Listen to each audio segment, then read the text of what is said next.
ndam ci comment dire la démocratie sénégalaise du ndam ci le régime en place parce que luy njiig ñoom ñooy jàgg foofu loolu lañ koy waxee. Parce que aussi leur santé repose entre tes mains parce que Ousmane Sonko dayoo ba mu am tey ci réew mi tey bu demee bay nekk ci réanimation nga gis les médias étrangers di ko reprendre parce que man démb les médias étrangers kese laa doon seetaan ay France 24 ay BBC ay yeneen chaînes yi ba même les chaînes africaines ay Congo tout ça ay comment dirais-je ba Libye. Mais quand tu vois les informations qui nous reprennent ci Ousmane Sonko mais sa yaram da ngay am ce qu'on appelle poule de chair, la chair de poule, c'est-à-dire que sa yaram day daw yow da ngay ne mais attends tout ça se passe dans mon pays. Loolu c'est une honte. C'est une honte par rapport comment dirais-je les avancées significatives boo xamante Sénégal ratifié na ko ci la convention de non torture des prisonniers parce que man loolu torture laa koy jàppee parce que quand un détenu est en danger par rapport à sa santé c'est pas n'importe quel détenu, le chef de l'opposition au Sénégal aujourd'hui est en réanimation. Serigne Fallou nooy déggee information boobu. Le chef de l'opposition au Sénégal, on te dit que il est en réanimation, sa vie est en danger. Dara yóbbu ko ni parce que il est opposant, il a été enfermé pour des histoires de vol de téléphone, pour des histoires d'appel à l'insurrection. Aujourd'hui, il se retrouve dans la réanimation à l'hôpital principal. Là où des personnes se sont manifestées de mauvaise foi, ñu taxaw publiquement di saaga wala di appeler à l'insurrection benn yoon inquiété wu leen. Je fais allusion à Moustapha Diakhaté. Énormément le vieux a appelé ici à l'insurrection. Amul cadeau bu mu waxul fii waa Pastef ñu war a rey dinañ la rey waa Pastef ñu war a jàpp ñu la machine le rouleau compresseur boo xoolee c'est à tourner ça tourne parce que les prisonniers qu'on voit les jeunes bu ñuy jàpp ni sont supposés appartenir à Pastef.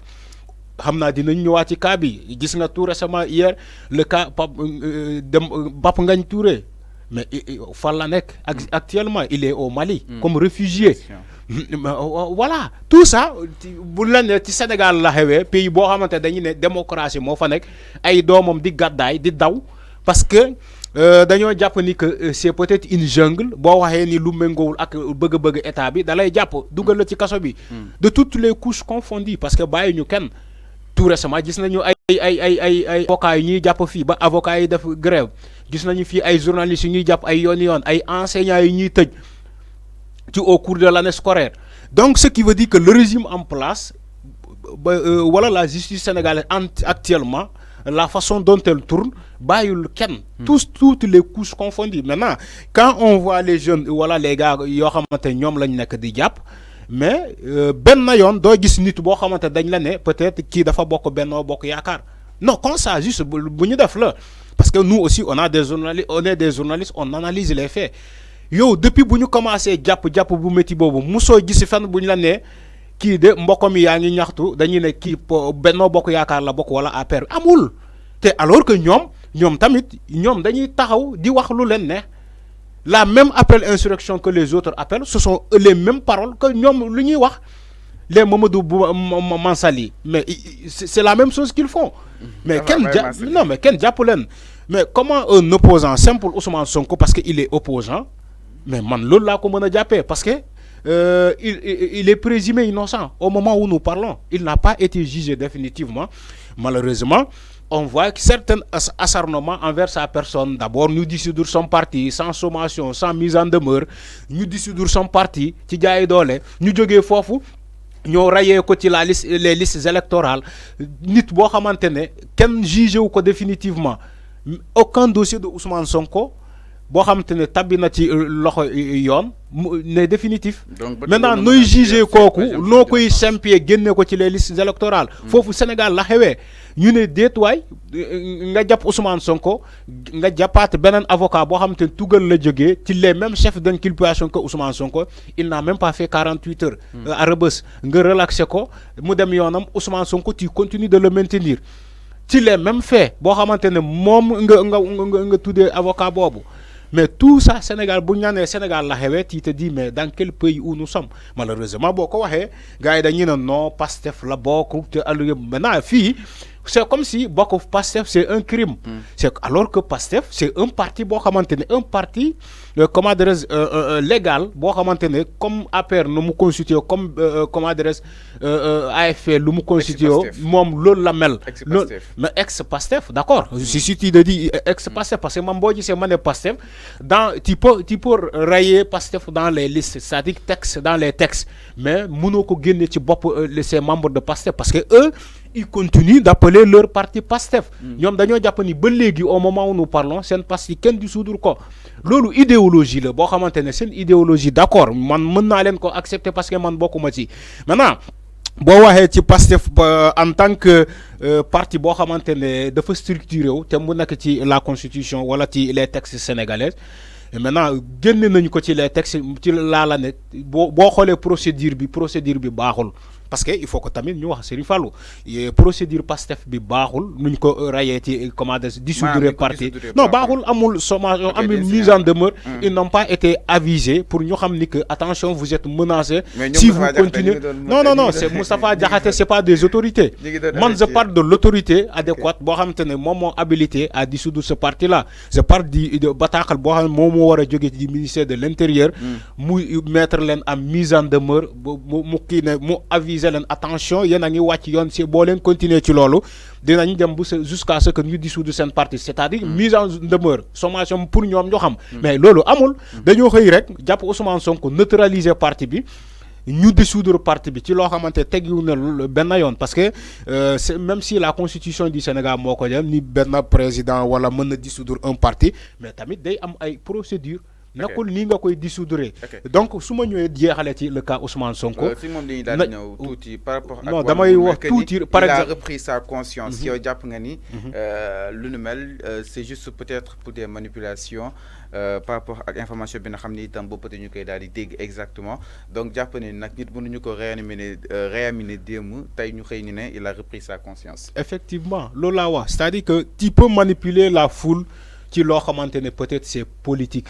verbalement nga koy waxee mais la santé d'une personne encore une fois Serigne Fallou il faut pas ñu nekk ci manipulation ci la santé d'une personne tant tu peux manipuler nga nekk di manipuler ci politique pour peut-être pour nga créer ce qu'on appelle propagation wala leneen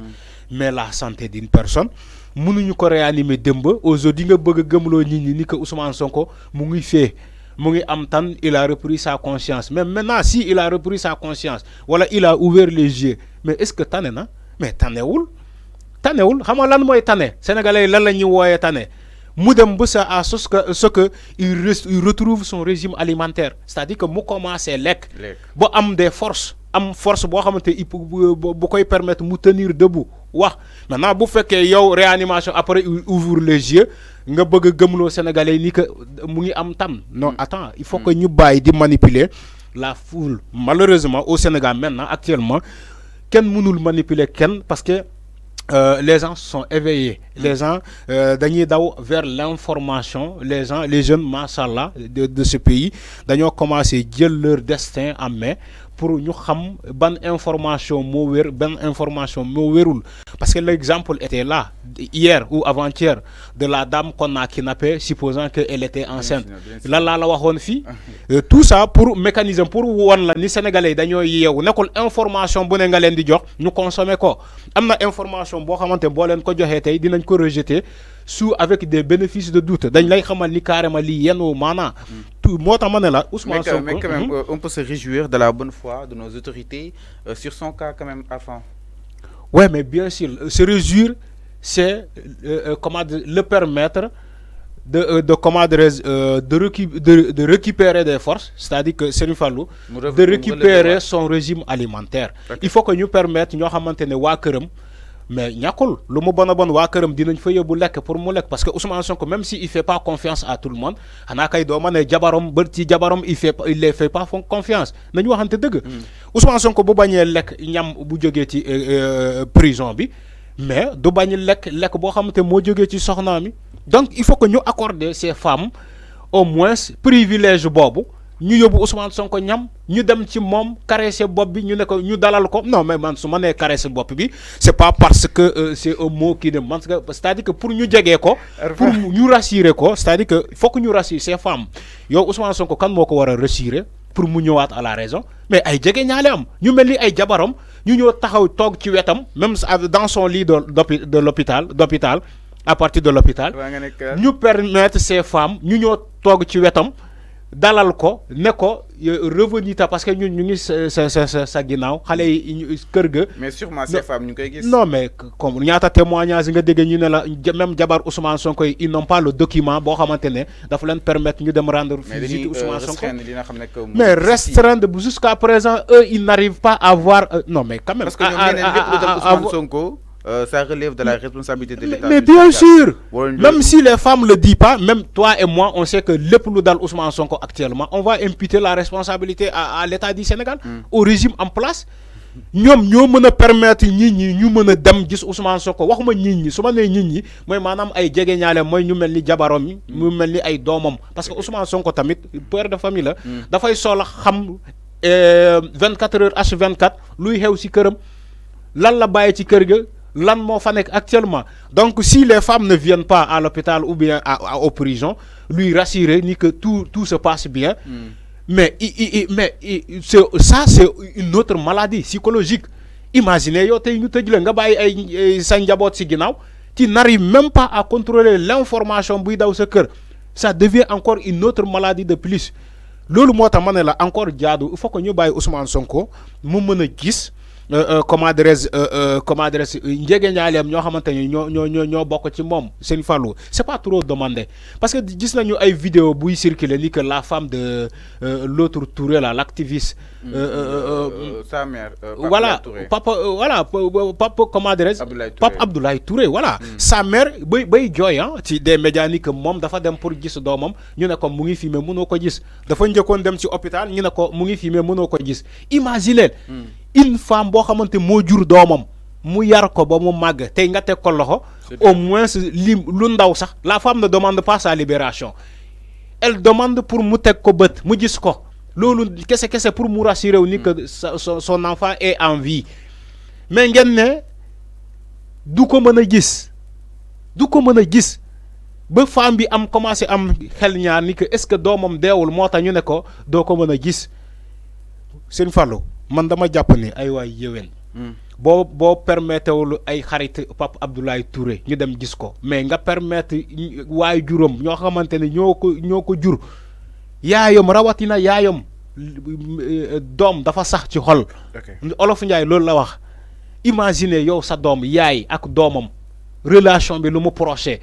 mu bëgg a gis doomam nga ne ko doo ko mën a gis mu ngi fii mais doo ko gis au nom de quoi tey yow buñ la ko defee xam nga moo tax ma ne la nguur yàlla moo koy joxe balaa nga ciy jot keneen moo fa nekkoon yàlla wàccee ko ndànk ba mu lekkom jeexe wërsëgam jeexee ci nguur gi yàlla wàccee ko ndànk andi la mais yow fa nga sóoraale ni que sa wërsëg bu jeexee yàlla da lay wàccee andi keneen léegi yow tu sais pas yàlla ku muy andi mën na doon ki nga doon xoñoñal ki nga doon faagaagal léegi imaginel yow nga def ko loolu moom mu ñëw toog